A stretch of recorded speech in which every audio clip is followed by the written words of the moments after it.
You are not going to believe what happened to me. Seriously? Grab a drink? Because this is a long one. I told him to man up. He got custody and alimony. And now I'm stuck renting a room at 35. I know, right? Like, can you even imagine? My name's Stephanie. By the way, I'm 35. And honestly, this whole thing is just a total nightmare. So, it all started back when Mark and I first got together. He was okay. A little too quiet for my taste. Always wanting to please everyone. You know the type. He worked some boring job. I don't even remember what he did half the time.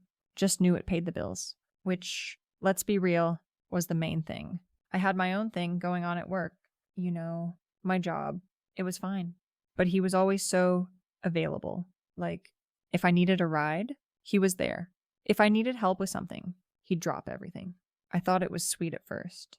A little clingy? Maybe, but I figured I could work with it. We moved in together pretty quickly. I mean, why not? My lease was up, and his place was big enough. And honestly, it saved me money from the jump. I made it clear, my money is my money. His money. Well, that was our money. Mostly, he paid for the rent, the utilities, the groceries, all the big stuff.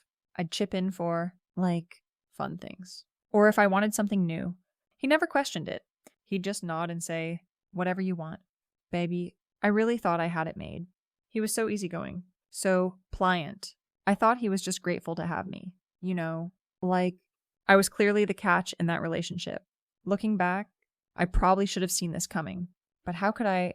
He was just so agreeable. Anything I wanted. He was on board. If I wanted to go out with my friends, he'd stay home and clean. If I was tired, he'd cook. Honestly, it was pretty sweet. I mean, yeah. Sometimes he'd get this look on his face, like he was thinking too much. But I'd just roll my eyes and say, you're being dramatic. It's not that serious. And he'd just drop it. Every time we eventually got married. It was fine. Nothing huge. Just a quick thing. He wanted a big wedding. Of course. But I told him it was too much hassle. Too much money. Why waste it on one day when we could use it for, like, a down payment on a house or something? He folded. Naturally, we bought a house a few years later. A cute little place, all in his name. Of course. My credit wasn't the best. And why bother when he was so eager to do it all himself? I mean, it was our house, right? Even if his name was the only one on the deed. Then the kids came along. 2 of them, boy and a girl. And that's when things really started to get complicated. I love my kids. Don't get me wrong. But babies are a lot of work. A lot. And I was already busy with my job and my friends. And just, you know, my life. Mark. Though he was obsessed.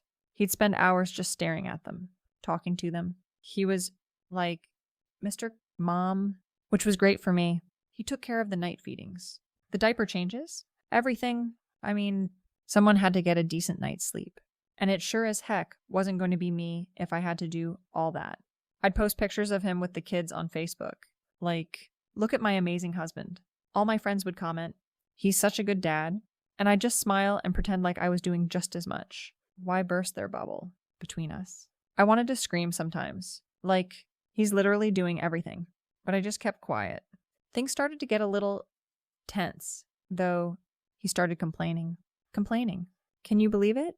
He'd say he was tired, that he needed a break. I'd just look at him and say, man up. Mark, you're a dad now. This is what you signed up for? He'd try to talk about how I wasn't pulling my weight, how I was always out, how I never helped with the kids. And I'd just shut down, like, literally. I'd go quiet, maybe tear up a little. And he'd always back off. He couldn't handle it when I got upset. He'd apologize, even though I hadn't done anything wrong. It worked every time. He also started getting into new hobbies. Like, suddenly he wanted to go hiking or something with some work friends. And I was like, hello? What about me? What about the kids? It always felt like he was trying to escape. I mean, if he wanted to do something, it should include me, right? He'd try to explain that he needed some time for himself. And I'd just roll my eyes. You're being ridiculous. I'd say, we have kids now. Your life isn't just about you anymore. And then I'd remind him about all the things I sacrificed. Which, let's be honest, was a lot. I mean, I could have been out living my best life. But I chose him, right? He started setting boundaries. Which was, like, the most annoying thing ever. He'd say, I need you to be home by X time. Or I need you to help with dinner on these nights. And I'd just laugh. Are you serious? You're telling me what to do now? And he'd try to explain, like he was in therapy or something, about how it was about partnership and respect. Gag me. I'd just say, you're being dramatic, and change the subject. Or I'd make some passive-aggressive comment disguised as a joke. Like, oh, so now you care about me being home?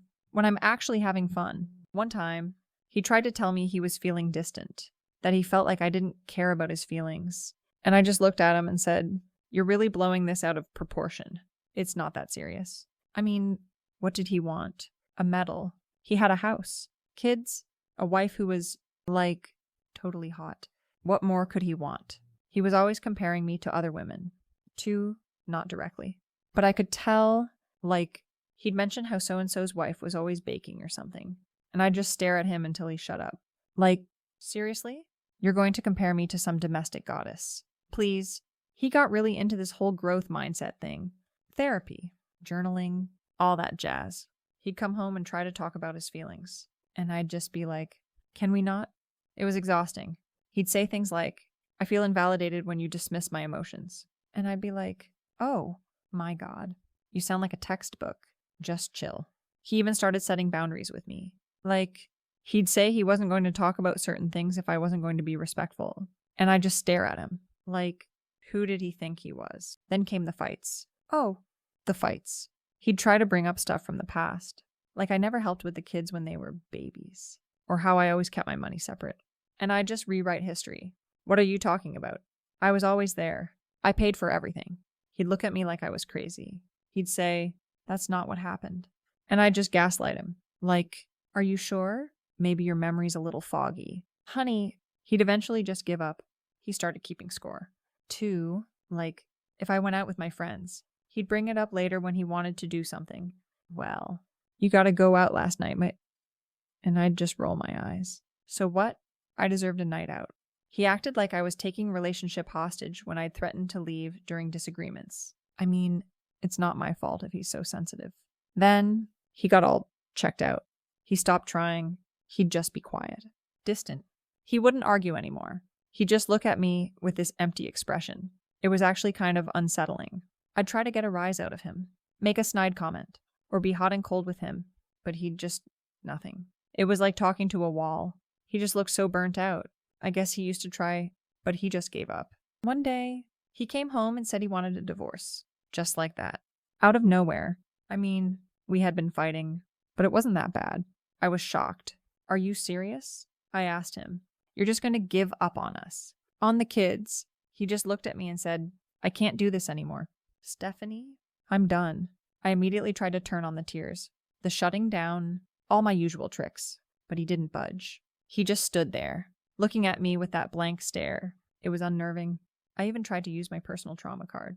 Like, you know what I went through when I was younger, and you're just going to abandon me. Still nothing. He just said, I'm sorry. Stephanie? My mind's made up. Then came the legal stuff. Oh, my God. The lawyers? His lawyer was, like, some bulldog. And mine was okay, but she wasn't as aggressive. And that's when everything went sideways. He brought up everything. Every single time I used his money. Every time I made him take care of the kids. Every time I dismissed his feelings. He had, like, a spreadsheet. Can you believe it? He had kept track of every single thing. He had records of all his payments. All the hours he spent with the kids. Even texts where I told him to man up or you're being dramatic. I mean, who does that? What a psycho. He wanted full custody of the kids. And alimony. Alimony for him. I nearly choked. He's the man. I told my lawyer he should be paying me alimony. My lawyer just looked at me sympathetically and said, Stephanie, the laws have changed. And based on what he's presented, it was a nightmare. He had proof of everything. My minimal contributions to the household. My selective memory. My gaslighting. He even had this super organized account of how he paid for everything in the house, while I kept my money separate. And he used my own words against me. The man-up comment. The you're being dramatic stuff. He even had a recording of me telling him that he was being ridiculous for wanting his own hobbies. I tried to argue. Of course. I told the judge he was just being vindictive, that he was trying to ruin my life. I tried to portray myself as the loving, supportive wife who was just trying to balance work and family, but he had photos. 2, photos of me out with my friends while he was home with the kids. Photos of him at every single school event, every doctor's appointment. It was like a full-on campaign against me. The judge looked at everything. She looked at his meticulous records, at his calm, reasonable demeanor, and she looked at me, flustered and defensive. And then she made her decision. He got custody, full custody. My kids would be living with him, and I would have visitation, like I was some kind of second-class parent. And then the kicker, alimony. He got alimony, a significant amount, too, based on his income, my income, and the fact that he was now the primary caregiver for the kids. I mean, my jaw dropped. I literally couldn't believe it. I told him to man up. He got custody and alimony. And now I'm stuck renting a room at 35.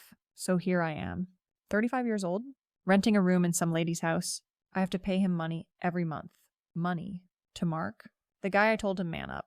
And my kids are with him. They visit me, sure, but they're not with me all the time. He's got their routine down. He's got their school stuff, their activities. He's like the perfect dad now, all because I told him to man up. My friends, well, some of them are still around, but a lot of them have kind of drifted off. I guess word gets around. People hear things. They probably think I'm some kind of monster. I saw Mark the other day. Actually, he was at the park with the kids, and he looked happy, truly happy. He was laughing, playing with them, and then I saw this woman with him. She was, like, glowing, and she was actually playing with the kids, too, not just sitting there, scrolling on her phone like I used to. She looked at him with actual love in her eyes. I could tell she thought he was amazing. He looked at her the same way. It was sickening. My reputation? Totally shot. People at work are weird with me now. Like, they know something. I hear whispers. It's not like I got fired or anything, but promotions? Forget about it. It's like I'm blacklisted. My own actions. Huh? Please. It's his fault for being so petty and keeping all those records. Honestly, sometimes I just sit in my tiny little room and think about it. And yeah, it sucks. It really, really sucks. But do I regret what I did? No, not really. I mean, I did what I thought was best for me at the time. I just regret how it all turned out. I regret that he was so sneaky and manipulative. He played the long game. That much is clear. He probably planned this whole thing from the beginning. I don't care anymore. Really, not about him. Not about what anyone thinks. People can judge me all they want. I just wanted what was best for me. And it just so happens that it didn't work out the way I planned. It's his fault. Honestly, he should have just stayed quiet and let me do what I wanted. He should have just manned up. Instead, he decided to ruin everything. And now I'm stuck here, just trying to figure out what to do next. It's not fair. You know, it's just not fair.